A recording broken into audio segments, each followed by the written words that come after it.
ومن آياته أن خلقكم من تراب ثم إذا أنتم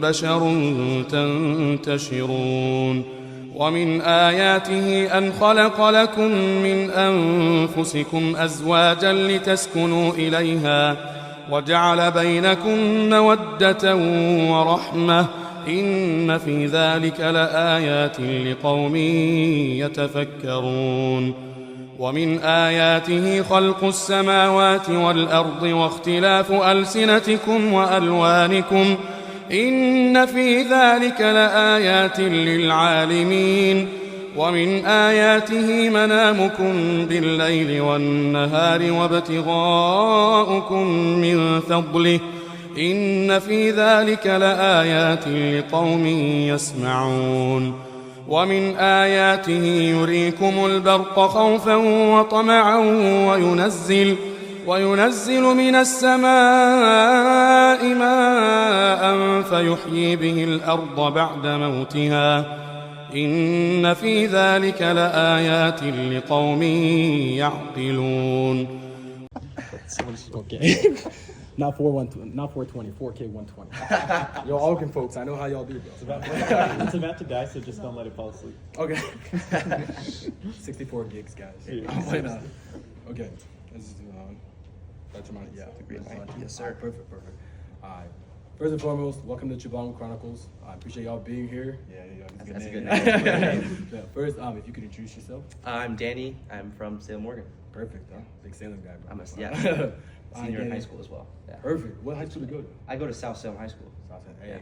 for y'all that are out there in Salem, bro, give my boy Danny a shout out. Yeah. Give me a high five in the hall. Yeah, well, today I have just 3 questions for you. And the first one is, how big of a role model does faith or God play in your life? Yeah.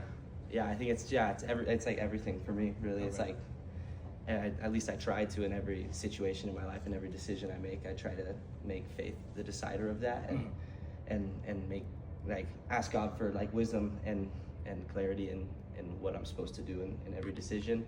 And I don't always do perfect at that, right? I'm not a perfect human, but yeah, and like going to church, like a lot of my time is doing things for my faith, like going to youth group every Wednesday night, going to church on Sundays. So like both time wise and just like decision wise and the way I act and how I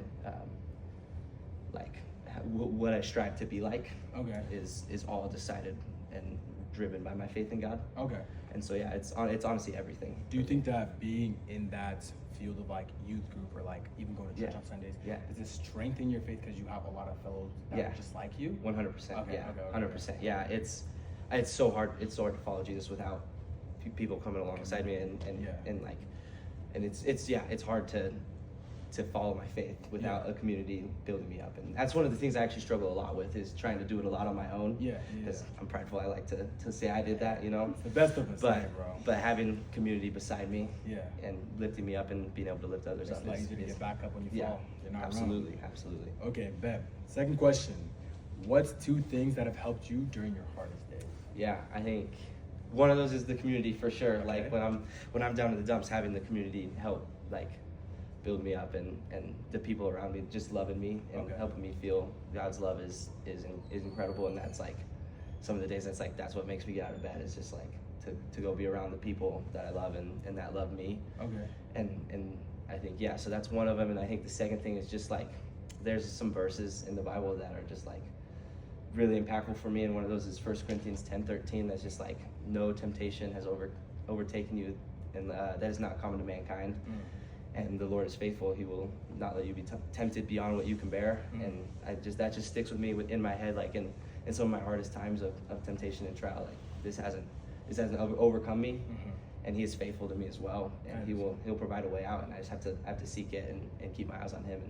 And it's been super, super helpful for me, struggling with a lot of like just different temptations and stuff. Just being able to like know and be confident in the fact that that's not overtaking me and I'm not stuck there. You know. Yeah. Huge. I like that, because one thing is true no matter what, is God will never burden a soul more than he can handle. Absolutely. Regardless, because there have been people in history that have been to the same things or even worse. Absolutely. Yeah. So I like that mindset that you have. Yeah. Third, in your opinion, what's the difference between happiness and contentment?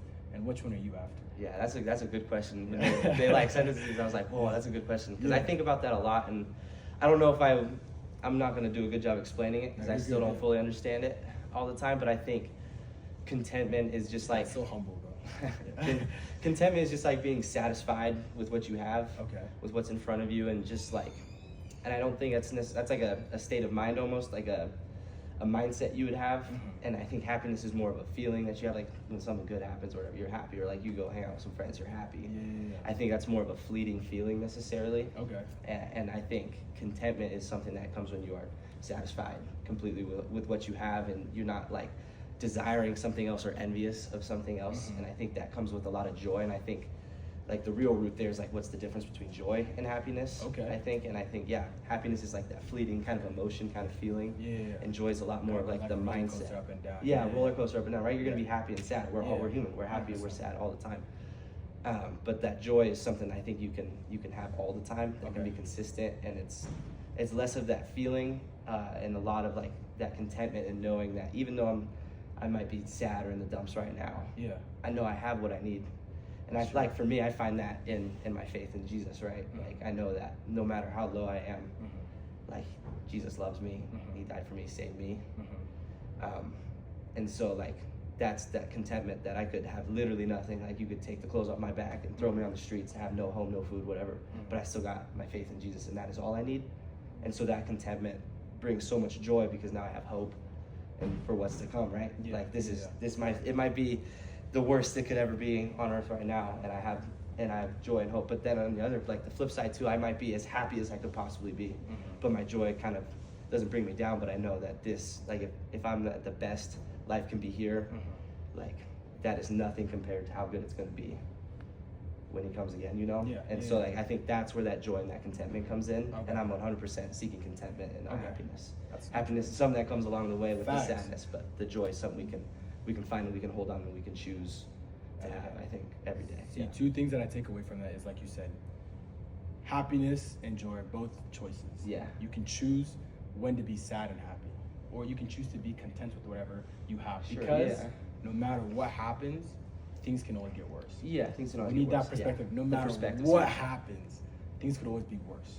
And you'd rather be where you're at than have it worse. So I like that. But once again, Danny, thank you very much. Of course. Thank you. My guy. Appreciate you. Of course, thank you guys. Appreciate you. يا أيها الناس إنا خلقناكم من ذكر وأنثى وجعلناكم شعوبا وقبائل لتعارفوا إن أكرمكم عند الله أتقاكم إن الله عليم خبير. قالت الأعراب آمنا قل لم تؤمنوا ولكن قولوا أسلمنا ولما يدخل الإيمان في قلوبكم وإن تطيعوا الله ورسوله لا يلتكم من أعمالكم شيئا إن الله غفور رحيم.